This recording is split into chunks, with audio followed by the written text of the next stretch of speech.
On December 26, 2025, officers responded to a nail salon for a call of credit card theft. How you doing, ma'am? You guys called? Hi. I'm doing alright. How about yourself? Good. So we had a client walk in. Is she a regular or no? Right out of the parking lot. Was that the lady that was standing up and leaving? Hey, come here! 7 got one Hispanic female right out foot. It's gonna be towards the back of the other side of the building. Hey! Come here! What's wrong with Put your hands! What's wrong Hey! with you, sir? Listen to me right now. What's wrong with you? Listen to me. Put your hands right here. You see your hands? I will tase you. You don't put my hand. Please don't scare me, sir. Alright, relax your hands. Face towards the back. Please don't scare me. Alright, come on. Please, what's wrong with you? What are you doing to me, sir? Ma'am, You're scaring me. let's go. I want to call my mother.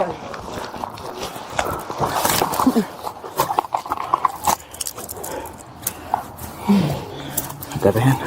Please, sir. Alright, see your phone. See your phone. Ma'am, Ma'am, relax. This is the first major turning point. When someone claims a medical issue during an arrest, officers are trained to assess credibility while still maintaining control. Legally, a medical claim doesn't automatically stop detention, especially if officers believe the person is actively resisting. But here's where tension builds. Fear, confusion, and force are all colliding at once. Watch how quickly commands escalate and how panic feeds resistance. This moment sets the tone for the resisting arrest charge later on. Question for you, do you think fear explains her behavior here? Or does resistance start crossing a legal line at this point? Ma'am, stop moving. I want to slam you on the ground, ma'am. I need you to relax. You understand me? Stop moving. Stop resisting. Stop resisting. I have a medical issue. No, you do not. Stop resisting. Please, sir. Please, sir. Stop resisting. Stop moving your arm. Sir. Stop moving your arm. My mom's gonna keep her.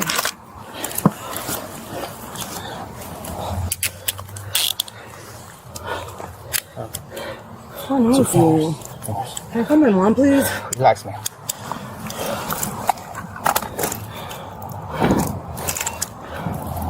Hey, anybody else? That's it. One. What's that? Just one. Let's show up real quick. Can I call my mom? No, stop. Is there any other persons involved? No, only her. Have her hang out right here. Take her to the show up. Hey, take her to the car right now. Hey, like, down here?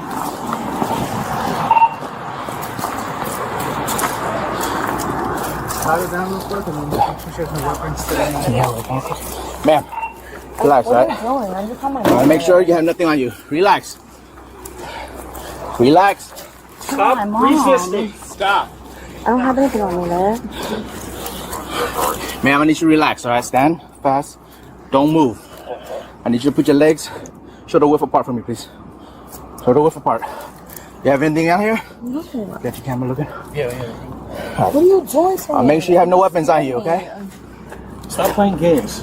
There's no scare. You know exactly what you're doing. What did I do? Allow the deputy to No do weapons. his job. Hey, No weapons.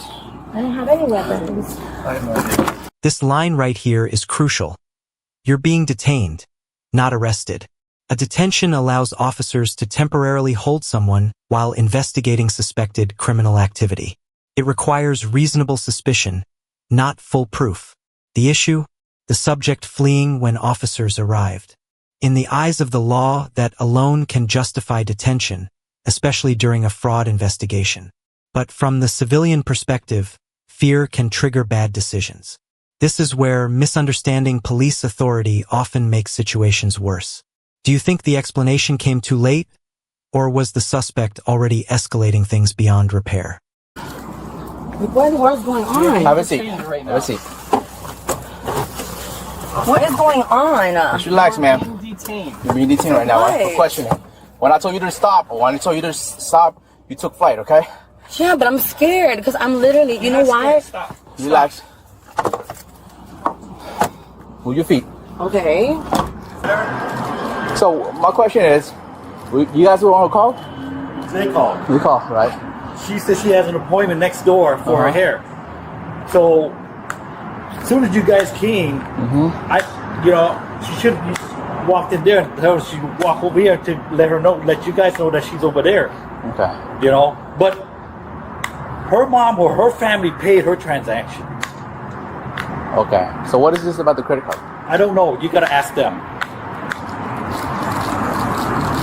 Nothing serious, sir? Just gotta figure out something. All right. So we got a call here for a fraud. Right? Obviously with the credit cards. Yes. Okay. So she randomly walked in. She wanted to buy $700 worth of services. Were the credit cards to her? How do you know it was not? They're in her phone. They're all in her phone. She had like 17 different cards all in her phone, and she like wouldn't a show me. mobile wallet? No. Or a picture? She wouldn't show me. Okay. Because she's like, you have to manually put them in, and I was like, all right, well, show it to me, and I'll put it in. She was like, no, I'll just do it. I'll do it. Now let's talk about the real heart of this case, the credit cards. Multiple cards stored on a phone. Manual entry only. Refusal to show the screen. Declines flagged specifically as suspected fraud. These are textbook red flags in financial crimes. Banks don't flag fraud lightly. Those alerts come from abnormal spending behavior or prior reports. And when customers start calling saying their cards were used without permission, that elevates this from suspicious to serious. From a legal standpoint, intent begins forming right here. At this point, what explanation would you need to believe this wasn't deliberate? She wouldn't let me see her phone or see if they were typed or if it's a picture of the card, so I don't know, but it was all on her phone. Okay. And then they kept getting declined. It was like declined, fraud, declined, How do you know fraud, it's fraud? You say declined, fraud? Yeah, it kept saying fraud for a bunch of them. 2 went through, and then I had 3 clients call here and say, hey, Bank of America just sent me a message. Someone's trying to use my card at your business. It's not me. Okay. The woman walked in. She said she had her aunt and her mother with her, and she wanted to pay for services. And how do you identify this woman? What was she wearing? She was wearing a black T-shirt that said from Medellin on it, Okay. And then she had short, blonde, fluffy, wavy hair to her shoulders. Describe to me how she looked like in terms of, is she black, she's Hispanic, She's white? Hispanic, and she was a little larger. Okay, all right. Keep going. I don't remember what pants she was wearing. I just remember the shirt that said Medellin. Understood. So, describe to me what happened as you were saying earlier regarding to the transaction. So she wanted to purchase $700 worth of services, Okay. and so she told me to try to put it all on one card first. It was declined. It said suspected fraud. She gave me another card. It was declined, suspected fraud. How do you figure it was suspected fraud? It showed up on my screen. It said Okay. it was declined, suspected fraud. All right. So, 2, so then she was like, well, let me split 2. I'll try 100 on this card and 300 on a different card. Those ones went through. 7 more cards. Different names. Same result. At some point, coincidence stops being a defense. Prosecutors look for patterns, and this is exactly that. Repeated attempts, multiple financial instruments, and a refusal to verify ownership. The attempt to buy a $700 gift certificate before services were rendered is another key detail. Gift cards are harder to trace and easier to use later, which raises intent questions. This is where an investigation shifts from confusion to probable fraud scheme. Would you have stopped the transaction sooner if you were the business owner? And then she still owed another 300, so we tried like 7 more cards, and all of them were declined and said suspected fraud. And then she went next door to get a pedicure, and I had 3 people call the salon and tell me that Bank of America or whatever bank they were using sent them a message saying someone tried to use their card at this business and it's not them. Okay. So Is there a way we could pull up those transactions that said it was declined fraud? I looked. I don't know how to pull up like declined ones. So Understood. you can probably get it through the credit card company.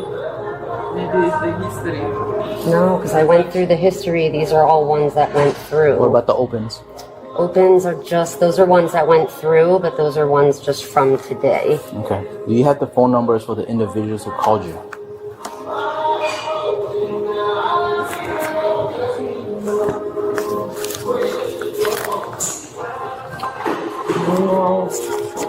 What time did that one? I think it was this one. How many stolen cards? Did you recall, ma'am? You were like, say, 14, 15 around there? How many cards did she use? Around 15. About 15. How many cards was the transaction on your guys' end? How many times did she use the cards? And how many different cards? I manually put in so many. Guys, all different names? I didn't see the names. She has the card numbers in her phone, and she wouldn't let me look at it. So she was typing the card in. Yeah. Were they actually physical cards? Or were they No, they're all Picture. on her phone. on her phone? Everything's on It her was phone. pictures of the card. I don't know if it was pictures of the card or if she had like the numbers typed in. She wouldn't let me look at it. 17 and figure out. So yeah, these are Yeah, it was just. like, I don't know if it was I scanned think or card, but here. it I was- think it's going to be this last one that I just talked to right before I called you. So she came in here, she's using her card to scan, you're saying? No, I had to manually type the cards in because she didn't have any She physical was telling cards. you numbers. Yes, because I said if you have all these in your wallet, you can just tap it. I don't have to manually put them in. And she's like, no. And she's like this. And she's like, let me get this number. Okay.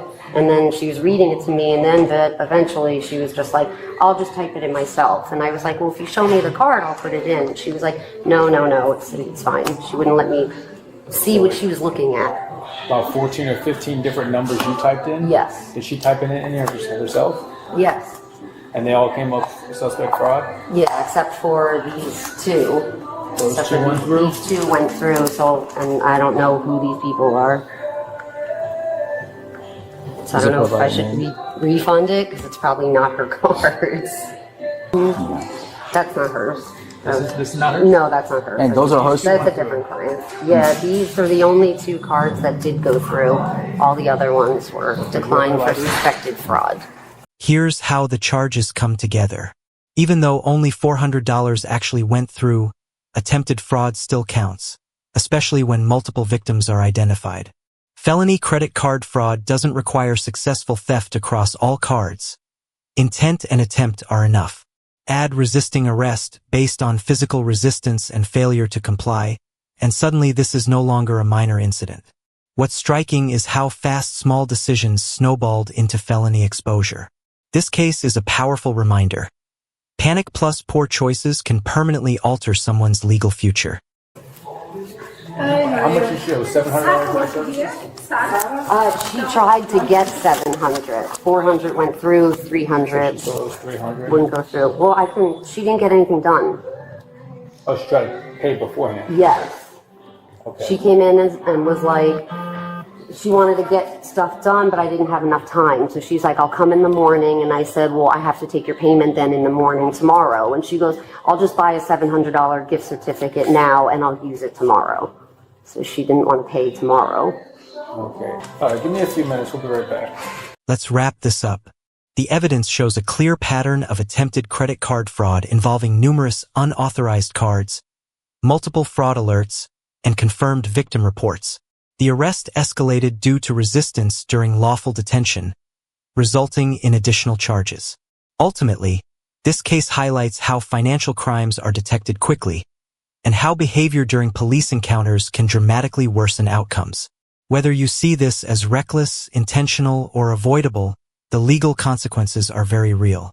If you found this case as shocking as we did, make sure to hit that like button, share your thoughts in the comments, and don't forget to subscribe for more jaw-dropping courtroom breakdowns. Okay. All right, thank you, ma'am. Give me 1 second.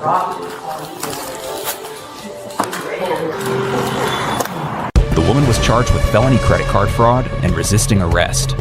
Thanks for watching today's video. If you haven't already, please like and subscribe for more of our content.